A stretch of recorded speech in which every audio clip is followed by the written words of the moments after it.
Is it a dream come true for Benjamin Netanyahu and Israel's settler movement? Not only has the Israeli Prime Minister's closest ally won the U.S. election, Donald Trump has appointed evangelical Christian Mike Huckabee as ambassador to Jerusalem. Claiming there is no such thing as a Palestinian, Huckabee wants to see Israel take all of Gaza and the West Bank. So how far will Israeli policy go once Trump takes office? I'm Andrea Sankey, and this is the Newsmakers.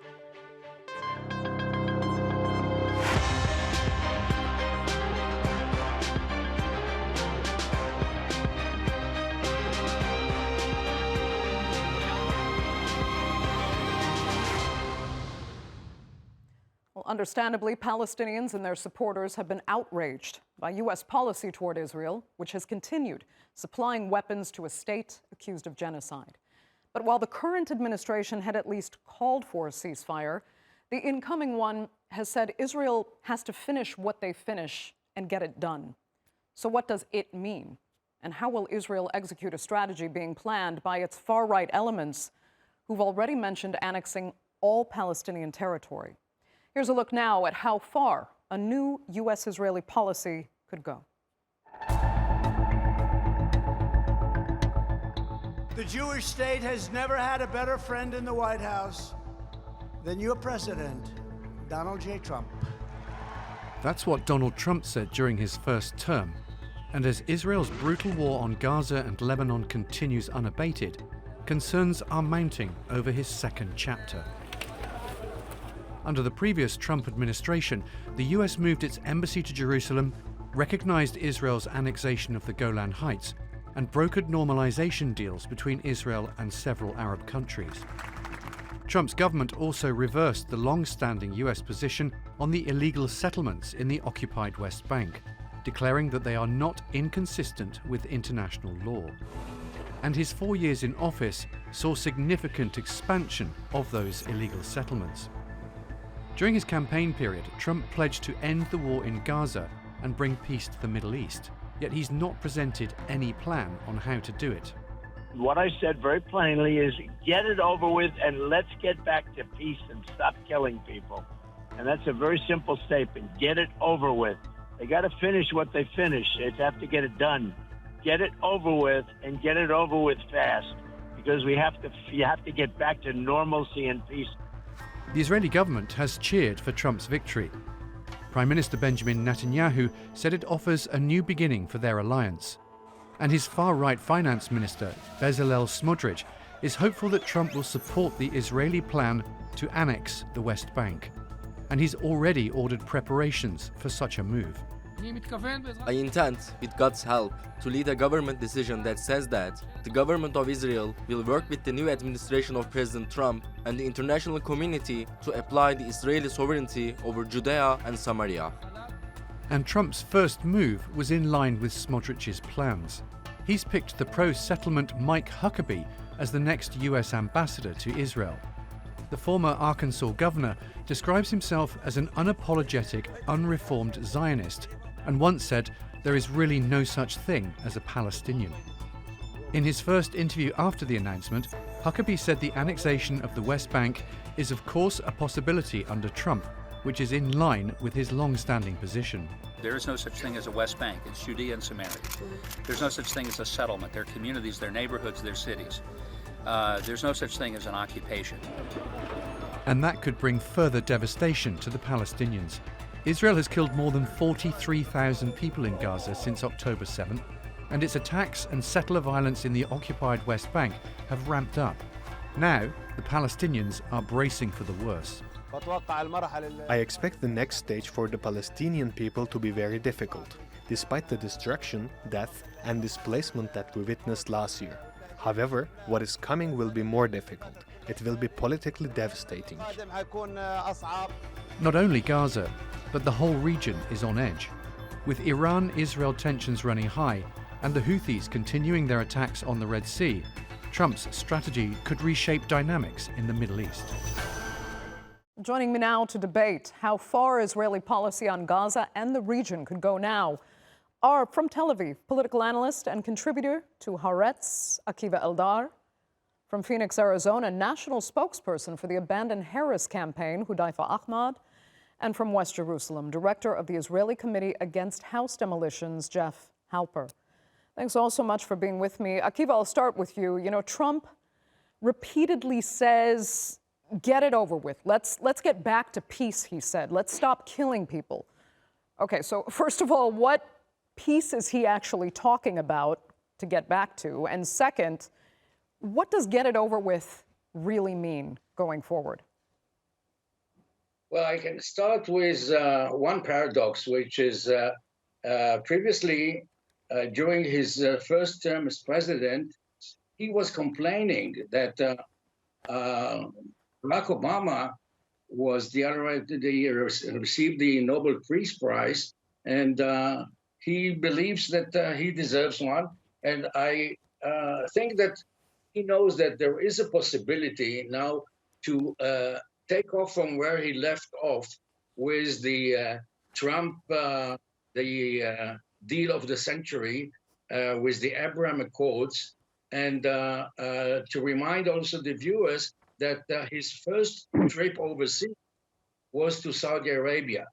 And probably he knows that the key to a completion of the Abraham Accords, because without Saudi Arabia, it's I would say it's not perfect. It's just very partial. Right. So I think that he knows that to do something with the Israeli-Palestinian conflict, and he will have to deal with the bunch of loose cannons that are surrounding him. Just today, I saw an interview with the future ambassador that refused to express the word West Bank. He said it's Judea and Samaria. So let's see how he deals with his own people. He's been appointing to key jobs that will be relevant in the next few months to both the conflict in Gaza and Lebanon and Iran. Okay, I'd like to talk a lot more about the Abraham Accords and Saudi's current position, because Saudi seems to have backtracked 180 degrees against what Trump was aiming for. But let's get into more detail about that in just a minute. Let me first go to Jeff, because, of course, we brought up, and Akiva was alluding to, the words of the new ambassador to Israel, Mike Huckabee. So, Jeff, looking at Trump's and now Mike Huckabee's view on illegal settlements, I think back to the maps that you always showed about how much Palestinian land Israel has already consumed. So could the settler movement now, effectively wipe out all Palestinian territory, take it just completely off the map? Is that what they're planning to do? No, they can't do that, because Israel needs apartheid. It has to have a Palestinian Bantustan, because you've got 5 million Palestinians in the West Bank and Gaza, whatever Gaza means today, that Israel can't absorb. It can't give them citizenship, because then it wouldn't be a Jewish state. But on the other hand, of course, it wants to control the entire country from the river to the sea. And therefore, it needs apartheid. And that's why the two-state solution is so important. And what Trump and Biden, because this is a continuation of Biden, which is a continuation of Trump in his first term, what they're relying on is that people don't look at the map. They'll talk about two states. There'll be a Palestinian state, which is in fact a Bantustan, on about 4 or 5 truncated little enclaves in the West Bank on 10% of the land of Palestine. Areas A, part of B in the West Bank, a piece of southern Gaza, and it'll get a president. It'll have a parliament. The United States will ensure that it becomes a member of the UN. And everybody says, great, two-state solution. Now we can normalize with Saudi Arabia, complete the Abraham Accords, and it's over. It's basically over. And what you have to understand is that neither Trump nor Biden ever demanded that Israel dismantle the settlements as a precondition to some two-state solution or a normalization with the Arab world. Okay, but which Jeff, means then, Yes, okay. Yeah, I mean now Mike Huckabee is expressing this additional option of, forget the two-state solution, it would never work, and forget Palestinian territory because they can go elsewhere. There's so much land in surrounding countries that we can just move the Palestinians to. I mean, he's not joking. I know it sounds completely unrealistic to most people. You can't just displace another 5 million people, but if you look at the fact that they've gotten away with effectively killing over 40,000 with zero consequences, why not? Why can't Trump just aim for the stars with Mike Huckabee, in their opinion, and do such a thing, make such a plan? Okay, I don't believe that's possible. I think it's possible in Gaza to get rid of 1 million or so Palestinians by parceling them out under the guise of humanitarian aid to refugees from Gaza. But it's too large a population, too settled, too embedded to drive out. Of course, Israel has always had the policies of inducing migration, making life so difficult for the middle classes that they leave. Israel doesn't have to get rid of everybody. It has to get rid of the middle classes in order to make the Palestinian population docile and dependent on casual labor inside Israel. But it has to have a Bantustan because it can't get rid of those people. And so you will have a greater Israel in the Mike Huckabee Christian Zionist sense. In Israel, in the whole land of Israel, there will be a Judea and Samaria, but within that, there'll be some little areas of Palestinians that will be called the Palestinian state in order to achieve the two-state solution. Okay, so the perfect kind of apartheid scenario, which many point out eventually completely unraveled. And now we see the peaceful South Africa we have today. I don't know if that can work the same in the region, but okay. Akiva, I know you had a comment, but let me just get Hudhayfah in quickly. Because Hudhayfah... Okay, go ahead, Akiva. Since Donald Trump is an admirer of immigration, maybe he will open the gates for 5 million Palestinians. I mean, for a country with 350 million people, what is 5 million? So we know that Trump loves immigrants and pay for others. Much to the contrary, making mass deportations or proposing to get those started as quickly as possible. Okay, Hudhayfah, I'm going to come back to you because I do want to step back a little bit because you, of course, with the Abandon Harris campaign, wanted the U.S. election to punish Kamala Harris. I know no one would expect you to support Biden-Harris policy toward Israel, but do you recognize now that punishing her has helped usher in something that's actually far more terrifying for Palestinians living in the region now? I would counter that by saying what was going to happen under Biden-Harris is going to happen under Trump and vice versa. The only difference is between official and unofficial recognition. So when people talk about, well, Donald Trump is going to help Israel annex the West Bank, it doesn't take into account that the West Bank is already being unofficially annexed as we speak, but they just call it settlement expansion. What people are not taking into consideration was the consequences of allowing an administration to carry out a genocide in Gaza and then win re-election. No one was really talking about those ramifications or consequences. We were fully aware of who Donald Trump was. And we vowed that once we finished punishing the Biden-Harris administration, we would turn our attention to the Trump-Vance administration and continue the fight there.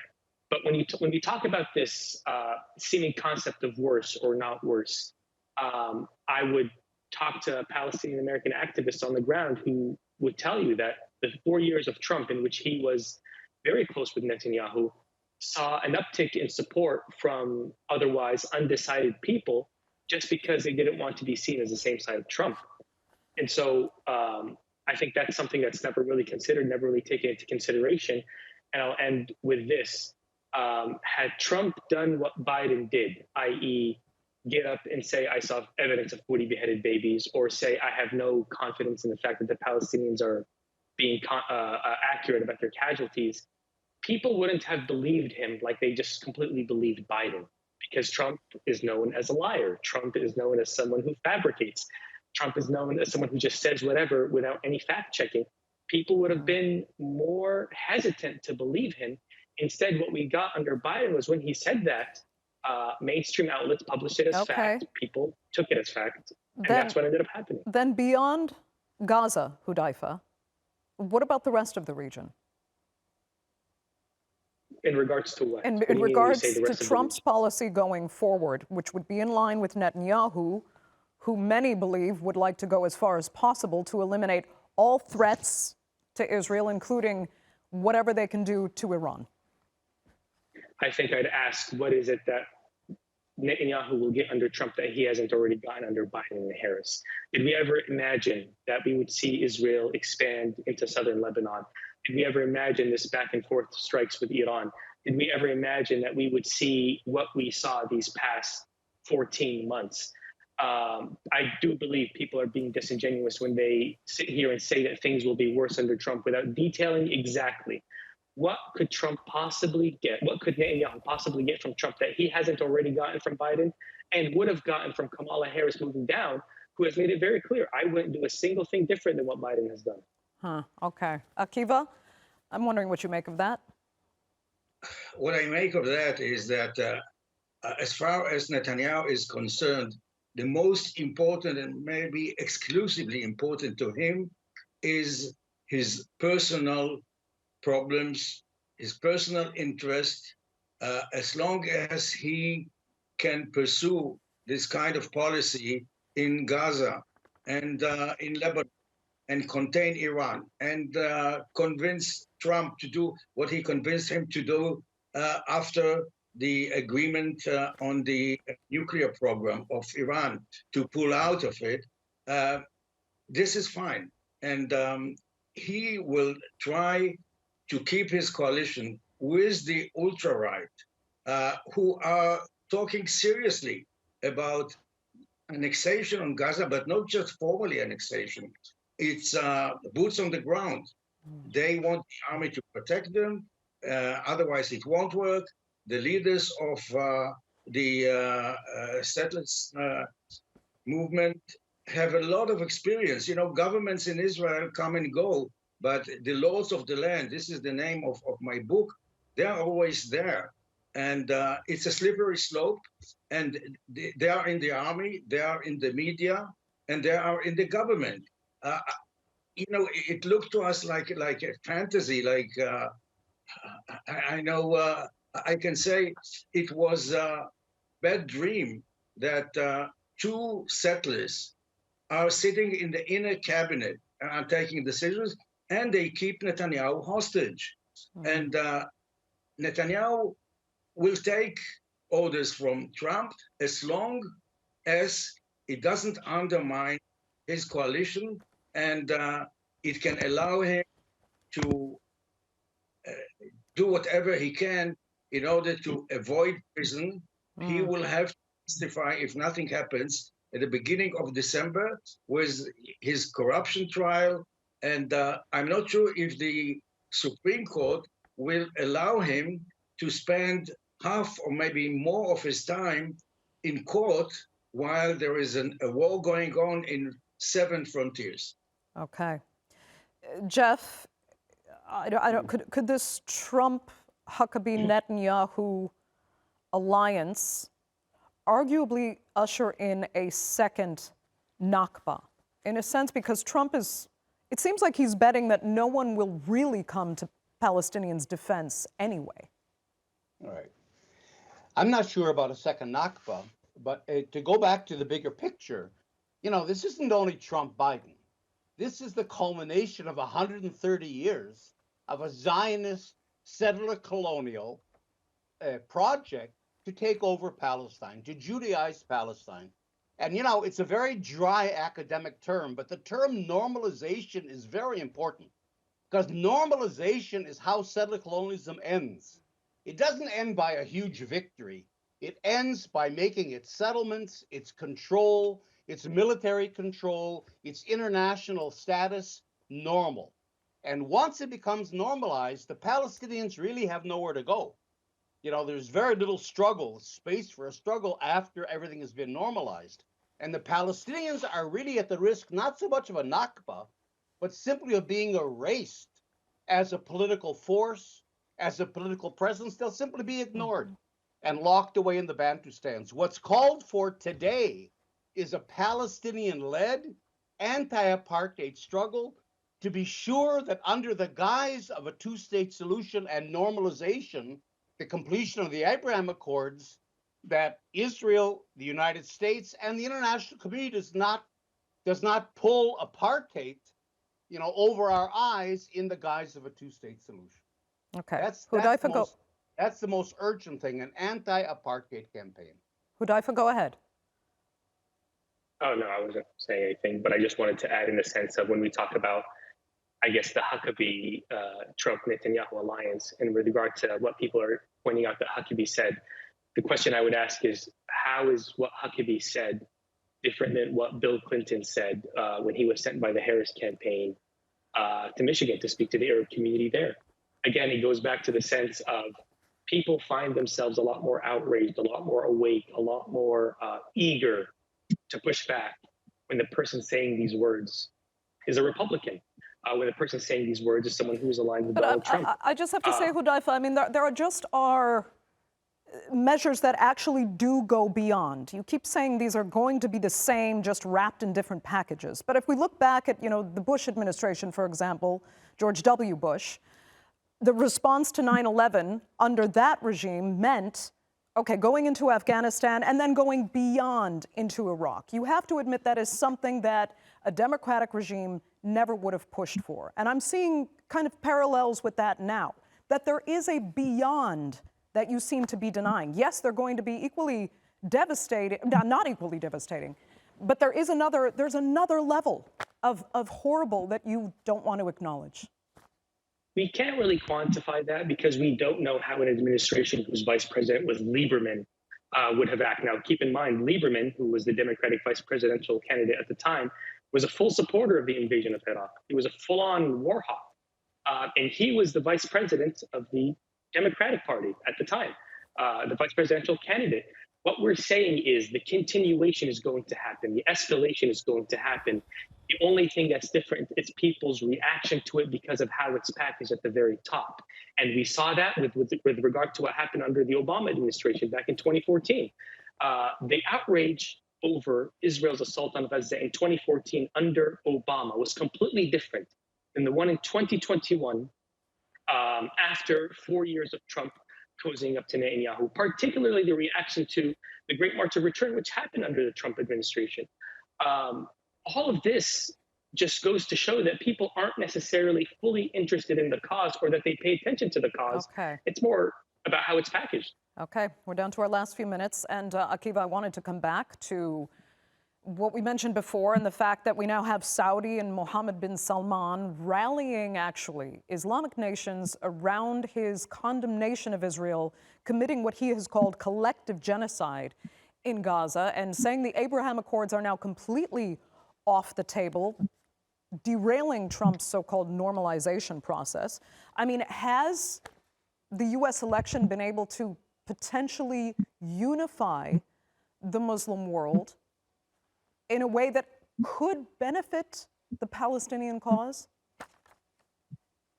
Well, before we demand the United States to take a move against what's happening in Gaza and in Lebanon, how about Egypt and Jordan? They are still hosting Israeli ambassadors, and they have diplomatic relations with Israel. And, we have to ask if this can really happen while Israel will resettle people in Gaza. And I want to say something about the transition period, just to remind the viewers that during his lame duck period, President Reagan started a dialogue with the PLO, and President Bush Sr. was the only one who has linked the settlements to economic aid to Israel. He said, you have to choose between expansion of settlements or $2 billion of loan guarantees to help Israel to absorb the Russian immigrants. And what happened is that Shamir believed that he can have it both ways, and the Likud lost the elections. And from there, we jumped to the Oslo agreements. So Biden can still do something. Right now, he can at least avoid vetoing a UN resolution that will use Chapter 7. Okay. Because at this period, he went to the UN Security Council has made a clear statement that... Okay. Akiva, we seem to be having some issues with your sound, and we only have 30 seconds left. So let me get Jeff's 30 seconds for your final thoughts. Okay. I think Saudi Arabia and the Arab world and the Muslim world are more than happy to normalize with Israel. I think they need cosmetic, they talk about a pathway to peace, that in the future Israel has to think about possibly establishing a Palestinian state, but that's enough. There's a disconnect between them and the Arab street, which is very firmly and fervently pro-Palestinian, but the governments in a way need Israel. They need its military support against Iran. They need its technologies of repression against their own peoples.